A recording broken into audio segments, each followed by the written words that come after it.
Hey guys, welcome to the video. The third video log, just warming up 10 minutes on the treadie, and then I'm gonna move on to the barbell squat. So I'm not sure if I have mentioned this in the past, but I've been dealing with a left adductor or groin injury.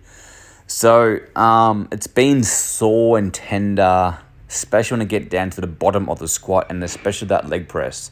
I can't even do a split squat yet, but it's been like that for about 3 months. So quite frustrating because I'm now in prep. So losing fat, you want to maintain as much muscle and strength as you possibly can while getting sliced for the comp. So yeah, I just want to make sure my body is healthy, but I'm still dealing with that pain on the left side in the adductor. So then I move on to the leg press, working on full range of motion. It does hurt my left adductor a little bit, but just working through it. I'm not going stupid heavy like 5 reps, just slowing down that weight, slowing down the movement, and really flexing my quads to push it up. All right, yeah, so my left adductor is slightly better, but it is still there, just letting you guys know. Okay, next up, guys, RDL for the last exercise of this leg workout. I'm not showing you everything. I will make that a separate video where I show you the whole workout, but for now, I'm just the big movements. Very last exercise. I like doing this last. 140 kilos RDL for pauses at the bottom to make it challenging.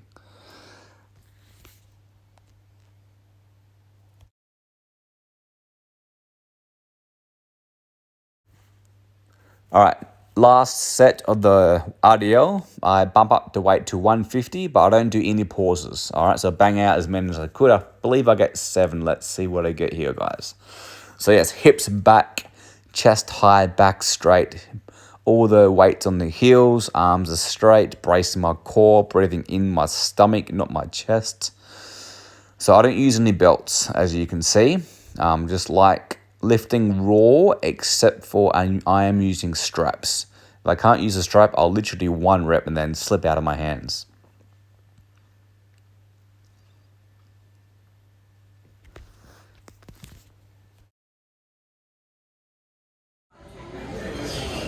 Just a little dinner date with the wife. So it's been a while since we've been out for dinner. To be honest, it's probably been a year. So I've saved up calories for this meal, so you can still eat out. Just know what you're having and track it. Push workout today. So let me guys know if you like this voiceover. If not, I'll just keep the music going. And but I like explaining to you why I'm doing this and just how things are going, really. If you don't like it, just let me know, comment below, and I'll just do it like old times. So I've started off with an incline Smith machine, pauses to make it more challenging. The reason is why I'm making it challenging today, because I wake up with very sore left and right, but more on the left side, pecs, very tender and tight. I'm guessing it was from swimming the day before. It wasn't even a chest workout yesterday. I woke up, it was a leg workout the day before. So every now and then my left, especially my left side, my pecs get very tight and sore. And it lasts a couple of days and it goes away. Frustrating, it's been doing that for about probably like 6 years now. It comes and goes, could be just inflammation or just gets very, very tight. And then I just do flat machine press. No barbells, no free weights. I did incline first because it's less pressure. Like the soreness what I have is in the armpit area. So it's not really, the upper chest is okay, just the lower chest and the mid chest is quite sore. So the upper first, flat, this is quite painful. Especially this fly movement right now, it's quite painful as well. It's probably a 7 out of 10 to be honest. Just kept it light, really focus on the mind to muscle connection, squeezing my chest as hard as I can on the way up, and really opening up the chest on the way down. Really feel that pecs stretch. And I'm seated too, I'm not standing. Seated, I'm able to use less weight here. And then I just pump it out, doing some pressure movement.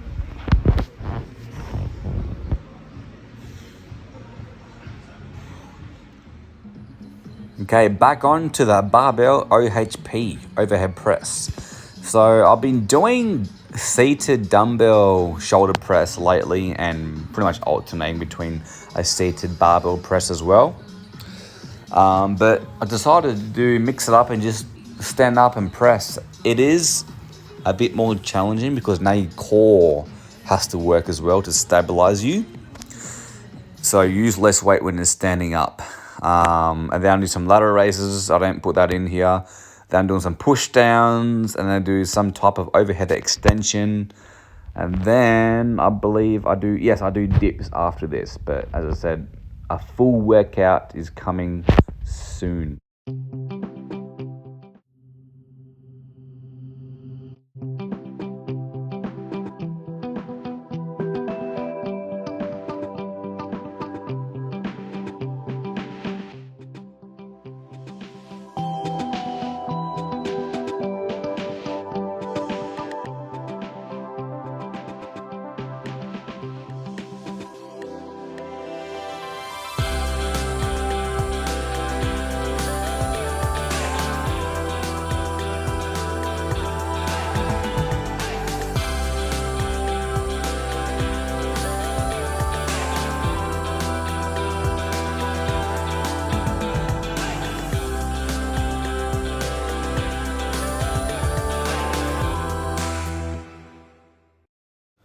All right, so 29th of January, just finished 1 hour on the treadmill. It's a rest day today. Body weight, I believe it was 81.5 kilos. That's my lowest so far. So just doing some posing practice. I decided to do classic physique again, like I did in 2019 comps. I did bodybuilding and I did classic physique. So just trying to do some classic physique posing here. As you can tell, I won't lie. I do need some practice, and I won't lie, guys. This is probably the first time trying to do classic physique or any posing really since my last comping back in 2019. So it has been a while. So back on posing at least once a week, either in the mirror or without the mirror. Eventually I need to practice without the mirror because you can look better in the mirror because you can see yourself, right? What is more challenging is doing posing practice without the mirror and filming yourself, because it looks different without the mirror than because in the front of the mirror you can change it to make it look slightly better. But there's a few things I need to work on, so I didn't realize I was doing, like for example, that my bicep was a little bit too low. I need to put up a little bit higher. Things like that, you know. So that's it.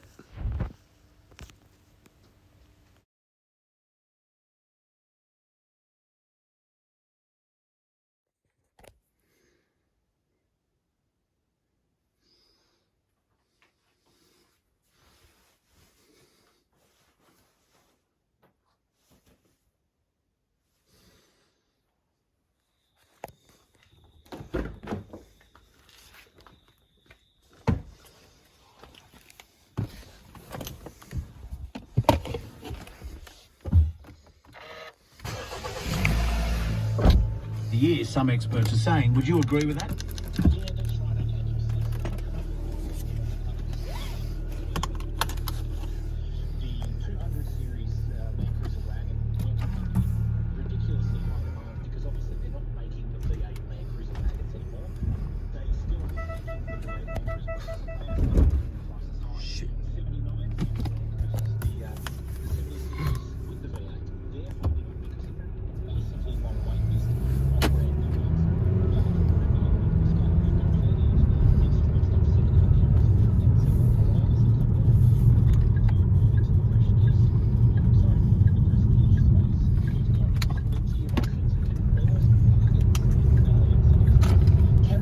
However, have been on the market for quite some time. time. So finding a good second-hand Camry, if you want a sedan, you've got a much stronger chance there. Same with Corolla.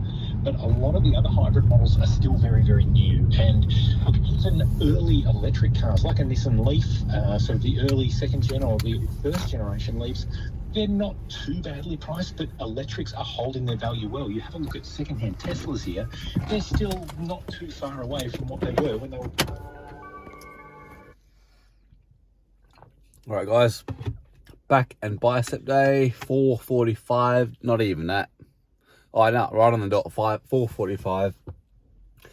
Got 7 hours sleep. That's not too bad for waking up at 4:30. So, of course, I want to get more, but gotta do what you gotta do, right? I did watch a movie. I could have went to bed, but I didn't. I watched Halloween Ends, so I'll see you in the gym. Alright, so starting off with lat pull down. Now, yes, it's called lat pull down, but there's more stress and focus on the upper back area. So really, it should be called upper back pull down. All depends on how you do it. If you lean back, pull into your chest, it's more upper back. If you go straight down, so your elbows a bit more forward and go straight down, but not much of a lean, that's more lat. And it depends how you go. If I'm doing a lat pull down focus here, I'll normally do a V-bar pull down or a neutral grip pull down or just a single grip pull down for my lat. But this is more on the upper back area. So next exercise, I do the ISO high row, chest supported, double hand, much harder than a single hand. So double hand, making it hard on myself. So I do 3 plates on each side, not 4 or 5. Normally do 4 or 5 plates on each side if I'm doing single. So basically focusing on squeeze my shoulder blades together, more on the upper back, radials, rhomboids, traps, teres major, minor, all that good stuff on the upper back area. Then once you hit technique failure, I change my grip to closer grip, which works more the inner part of the back. It's a little easier grip and more lat, because when your elbows are close to the side of the body, it is more mid-back to lat. As I always say, if your arms are higher outside, your arms or your elbows are up and out, it's more upper. When your elbows are nice and close and tucked like this is more the lat. So this is lat focused row here. So I'm driving my elbows down to the floor and into my pocket and around the spine. If that makes sense. So once I hit technique failure, I just row back, which you'll see on the last reps I do.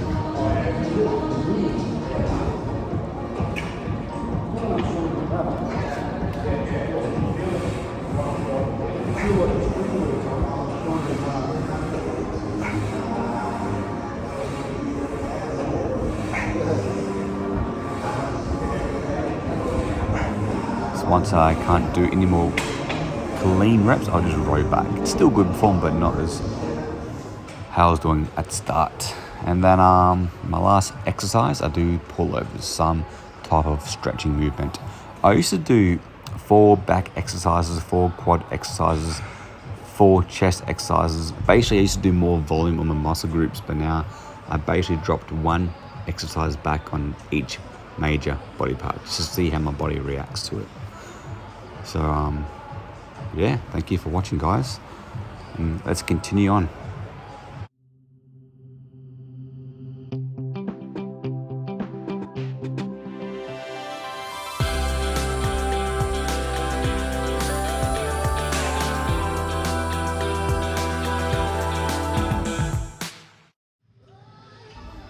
Alright guys, so as you saw, it is 3:30 a.m. in the morning. So this is 2 days later after that pull workout. So after my back and bicep workout, which is my pull workout, I take a rest day. Then after that rest day, I'm back onto legs. So legs, push, pull, off, repeats. So as you see, I'm doing barbell squats for the first exercise.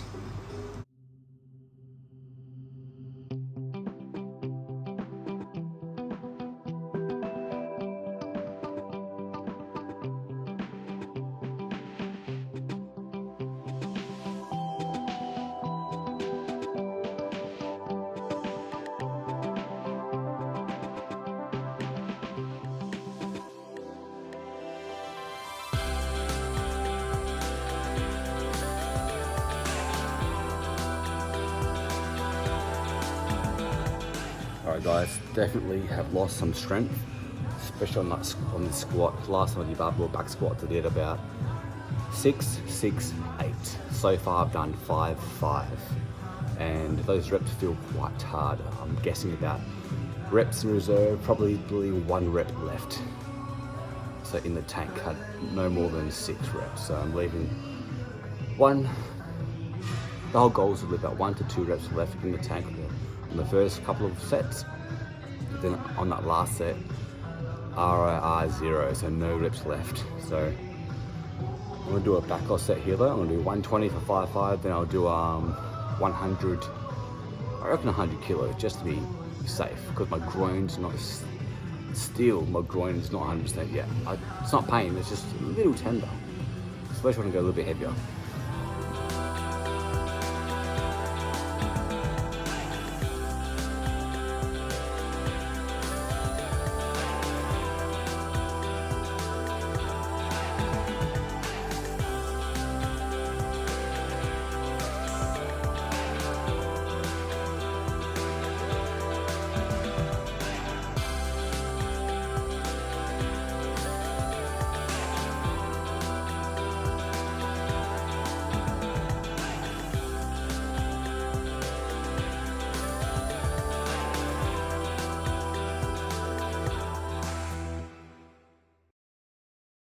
So I decided to do pauses at the bottom to make it a little bit more challenging, but yeah, I only got about 6 reps there.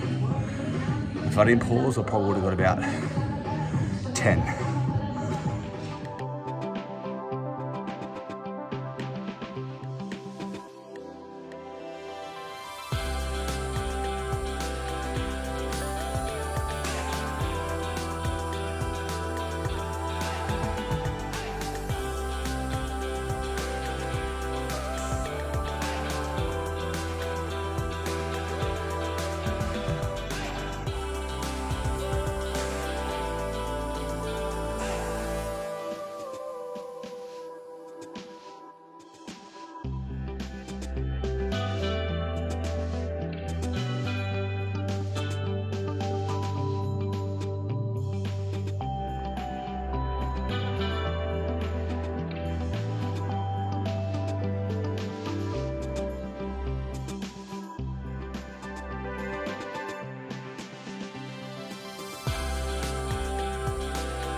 Alright, so I thought I'd do some post-workout posing, physique update.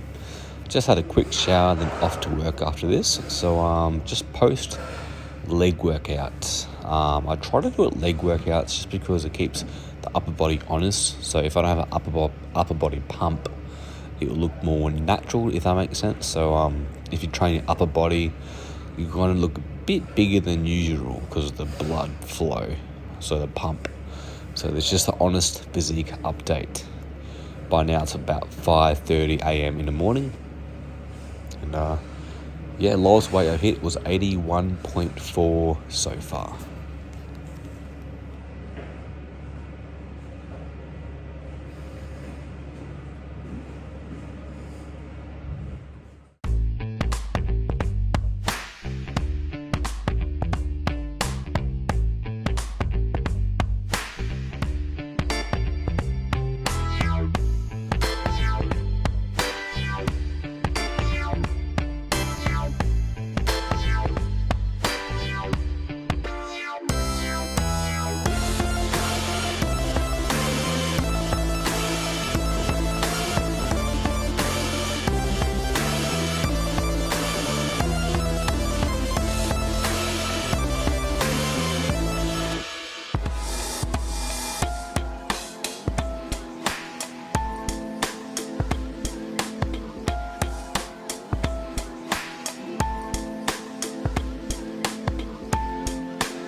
yeah, just finishing up the night with some dessert. Why the hell not? I had the calorie budget, so I talk about this, guys. If you want to have a nice night out or nice cheat meal without being behind, banking your calories. So save up calories, guys.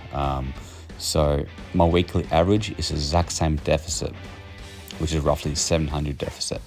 So what I did is, I think I did two or 3 days lower, and then I went one high day, which in the end is the exact same calorie intake in the whole week.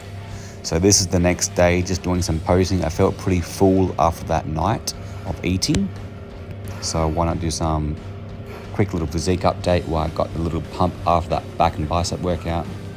So I'm just showing you guys where I am at. Yes, I gained some little bit of weight, but that's just mostly just glycogen, water. Then I dropped weight a few days after this. So I'm not behind at all, I just saved up calories for that night.